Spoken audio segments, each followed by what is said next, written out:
Hey there, CG Math students. So tonight I'm going to help you out with 4.1. I'm going to do kind of a mix of both odds and evens because we're actually doing some algebraic expressions, whereas today in class we did some numeric expressions, and they're somewhat similar.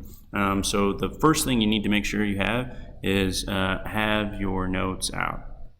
I say that because you need to have that chart of keywords so you understand like what these expressions, words are saying as you try and translate them into expressions. So remember, expressions don't have no equal signs or inequality signs. So if an answer has an equal or inequality sign, it's not an expression. So you could literally go through right now and be like, oh, number one, oh, it can't be C, can't be B, D.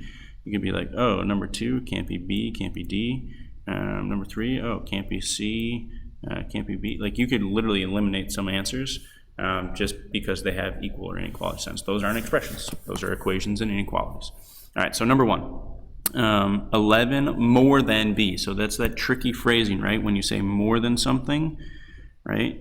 We know this is an addition sign, but the 11 more than or less than, right? The number goes after it. So we have B, a variable, some number we don't know, plus 11, right? So it's B plus 11 is your answer. I mean, if you think about it, you could have, you can start with a certain number of boys in a grade and then add 11 more to them. We just don't know the number of boys in a grade yet. We just know we're going to add 11 to them. That's an example where you could use that scenario. I'm going to do number 2 with you as well. So 8 less than, we know this is a subtraction key phrase, right? But that, again, that less than, it goes on the opposite or the back side of this. So this is really n, some number, minus 8, right? Some number I don't know, right? I'm going to make, X amount of money this year, but then I'm going to have to give $8 away because I lost a bet or something like that, right? All right, number 3, 20 decreased by a number. So this is a subtraction statement, but it's just straightforward. It's just saying I have 20, $20, and I'm going to have to give some amount away. I just don't know what that is. And instead of saying a question mark, we just say 20 minus n. We could use a variable, as that's what that's called. Some number we don't know yet, but hopefully one day we'll figure out. Right, number 5, 26 less than. Again, there's that weird phrasing that it's definitely subtraction, but it's not 26 minus x, it's x minus 26. So I have some number that I don't know yet. I just know that I'm going to have to take 26 less than that, right? So D is your answer there. And you can also kind of go through some of the answer choices and be like, no, these would be so wrong. Like this would have like some division or quotient in it, right? This would be something like x squared or to the exponent of 2. This would be like x to the 26th, right? So like those words are nowhere in that phrase, and so you can use kind of process of elimination. All right, number 7, the product of a number and 6. So something that we don't know times, right, because that's the word product, times 6. So really, if you were to read this left to right, you'd say, okay, a times symbol, n, and then 6. Well, you got to read it and then kind of rearrange it. So we have something we don't know times 6, right? That dot means times. You could have also written this as 6n. Even though that would have said the product of 6 and a number. The reason why we could write this is the associative property, or sorry, the commutative property, right? It doesn't matter what order we write this in. And you're saying, oh, Mr. Mason, you forgot the dot. No, actually, when we have a number right next to a variable, it means multiplication.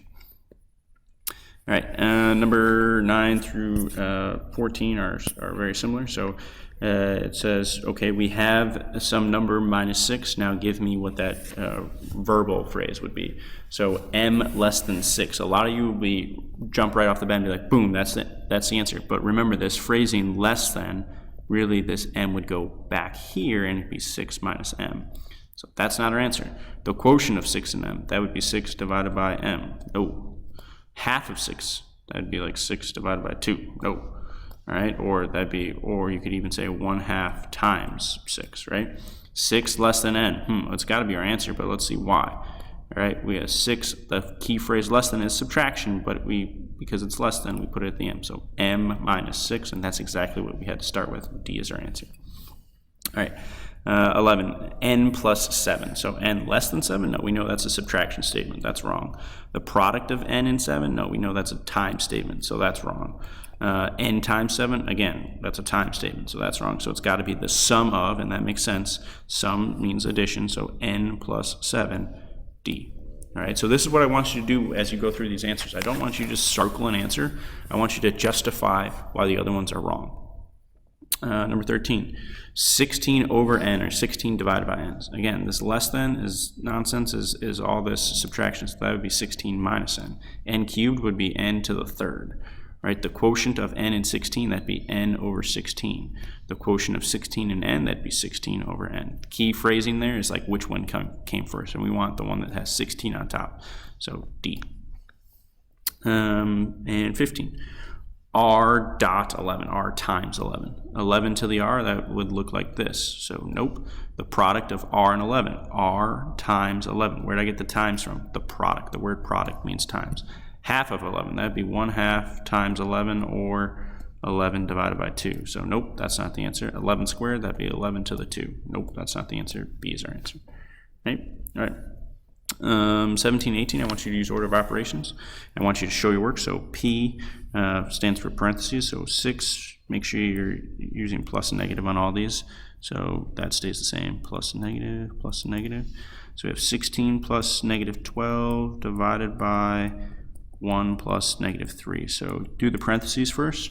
DSSL here, 1 plus negative 3, so it's 6 plus negative 12 divided by, what did this get us? It gave us negative 2.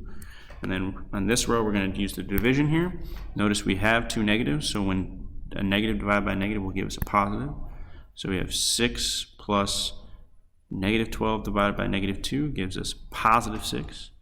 And then we're just going to add. 6 plus 6 is 12. So that's our answer there. So go ahead and kind of work this one out, 18, just like that. So 12 divided by negative 3 plus negative 1 plus negative 6. Like, you'd obviously work the parentheses first, and I'll leave you to do that. All right. On this one, I'm going to do the evens, actually. So this should be familiar. We've actually done this in the past. It's evaluating an expression. So this time, we have variables. We're going to plug in or substitute these numbers for these variables, and we're going to actually get an answer.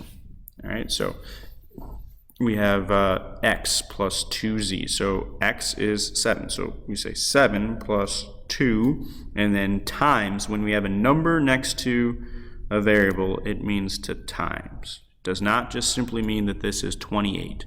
All right? Do not say, oh, that's 7 plus 28 and I'm done. No. All right, so this is 2 times 8, which is 16. So we have 7 plus 16, and we get 23.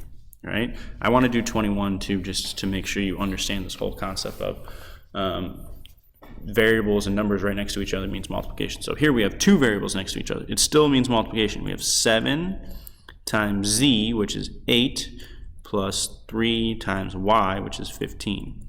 So that's not 78 plus 315. No, that's 7 times 8 plus 3 times 15. So what does this give us? 56 plus 45. All right, add those up, you get 101. Okay, I will stick with E odd here, and we'll do 23 together, right? So z squared, z is 8 squared divided by 4. So we do exponents first in order of operations, right? So 8 squared is 64, and 64 divided by 4. How did I get that, right? That was 8 times 8, not 8 times 2. Yes, I want you to write that down. Circle it, cross it off, right? Get this in your head. Exponent means base number times itself. And then 64 divided by 4 is 16. All right, there you go. Make sure you show all work on the rest of your, circle your answers, just like I have, and then call me tonight if you have questions.